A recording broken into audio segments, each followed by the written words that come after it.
Zločini hrvatskih jedinica u toku Prvog svjetskog rata dobro su poznati kako u Srbiji, tako i u Hrvatskoj, ali se preko toga ćutke prelazilo. Područje na kom je operisala takozvana vražja divizija koju su činili Hrvati najteže je stradalo u Prvom svjetskom ratu.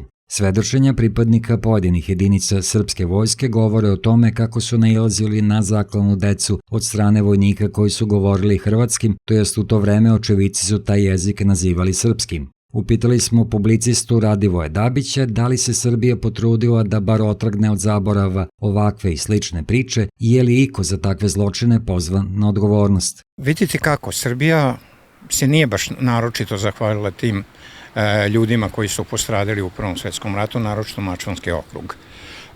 Tu su učinjeni najveći zločini od strane baš te takozvane vražje divizije. Šta je učinila Srbija i njen novi kralj? Kralj Aleksandar nagradio je Hrvatsku, koja je do Velikog rata bila jedna mala provincija u okviru Austro-Ugarske carevine, nagradilo je 3 puta većim prostorom. Ja čak imam jednu kartu iz 1913. godine ovdje prisutnu, pa ću je pokazati malo kasnije u emisiji. Šta to znači? To je ono što sam rekao i malo pre. Ako se zločine kazni, on poziva da se on ponovi. Ponovio nam se 40. i ponovio nam se 90.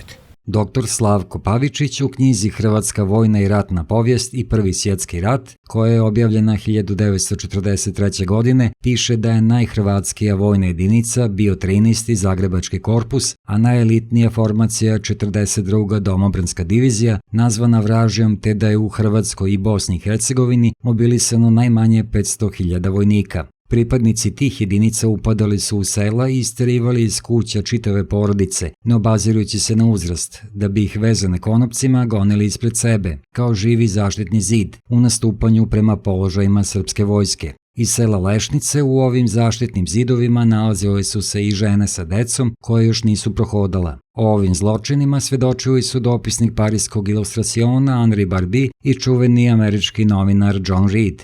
I posle rata, stvaranjem Kraljevine Srba, Hrvata i Slovenaca, Beograd im je oprostio i pružio ruku za istorijsko pomirenje. Publicista Radivoj Dabić naglasio je važnost kažnjavanja odgovornih za zločine, jer se u suprotnom stvara mogućnost da se ti zločini ponove, kao što se dogodilo 40. a kasnije i 90. godina.